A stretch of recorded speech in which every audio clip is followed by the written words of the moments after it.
Hello, greetings and welcome back to All-in-One Super Coaching. Now we have reached the last part of the first chapter, CBSE Chemistry 10th grade, oxidation and reduction reactions and redox reactions. Okay, let us take up the oxidation first. There are three definitions for that. But the first one I am going to tell is more being used nowadays. The process in which a substance loses electrons. Means which type of substances are losing electrons? They are metals. Metals are losing electrons and becoming ions. Therefore, in chemical reaction where ionic compounds are formed, all the metals are oxidized. If you remember this one, it will be easy for you to any twisted question. Otherwise, is the addition of oxygen or removal of hydrogen. Right? In some cases, you may not be able to distinguish the addition of oxygen and removal of hydrogen. In that case, you can do the first definition. Okay, let us go fast now because all the basic skeleton important parts we have discussed in detail. Let us check out the reaction between copper and oxygen. Copper is a metal and also copper is in the transition group. Therefore, I had told you before, in transition group metals may have different oxidation states or valency.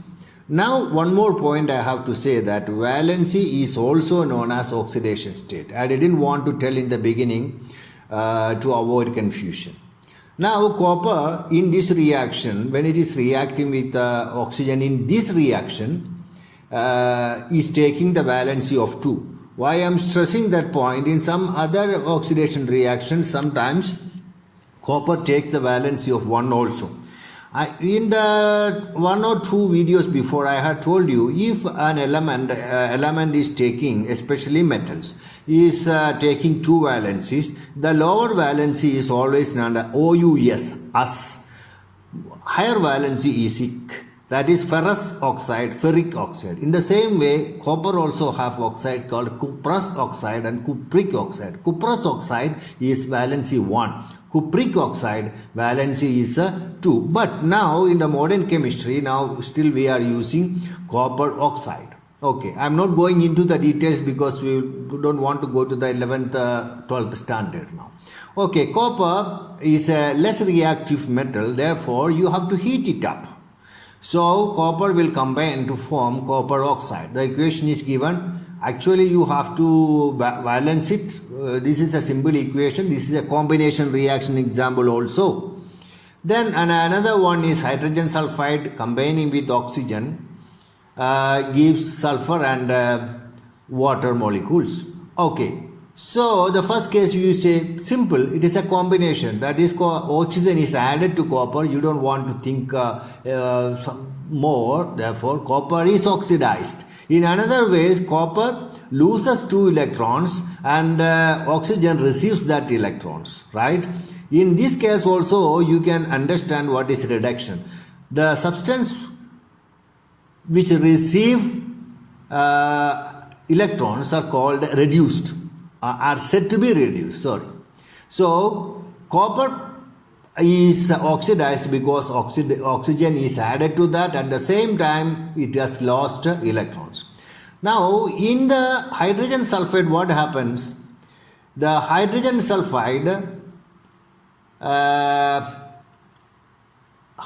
hydrogen is oxidized because oxygen is added to that one. I am not going to the other part. Okay.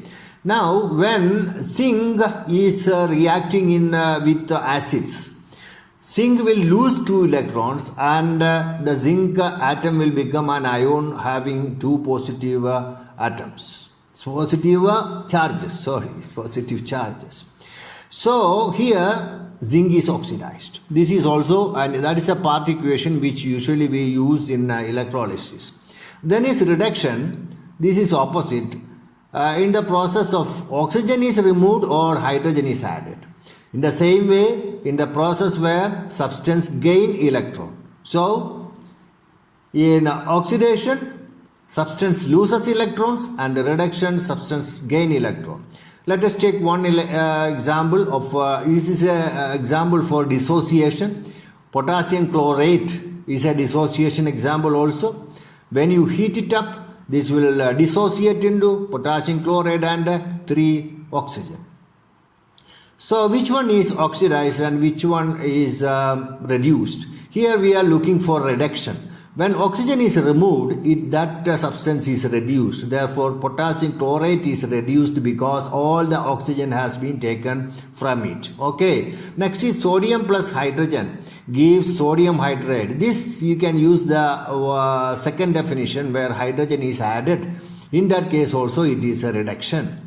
Now in electrolysis, in the same way zinc loses electrons, zinc will receive 2 electrons and come back to the atomic state. That reaction zinc 2 plus ion plus 2 electrons gives 2 Zn, that is the atomic state, because zinc ions have received electrons, it is reduced. Next is redox reactions. In the redox reaction, you have to show arrows to show to which from which to what oxidation, from which to which it is a reduction.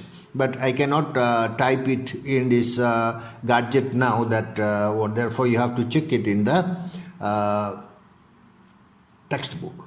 Okay, only one example is enough for 1 or 2. Copper oxide plus hydrogen gives copper or hydrogen. Here copper oxide is removed from oxygen, or oxygen is removed from copper oxide, therefore copper oxide is reduced. H2 is added with oxygen, therefore addition of oxygen is oxidation, therefore it is a simultaneous reaction where oxidation and reduction takes place, that is reduction oxidation, that is redox reactions. In the another equation is manganese dioxide plus hydrochloric acid, manganese chloride, chlorine and H2O. There are 3 products here, be very careful about this. Okay, manganese dioxide, oxygen is removed, therefore it is reduced. For HCl, consider the hydrogen. See, from HCl, hydrogen is removed. So, only chlorine is left. Therefore, hydrogen chloride, it can be hydrochloric acid. Yes, it is hydrochloric acid because the reaction is taking place in the aqueous situation.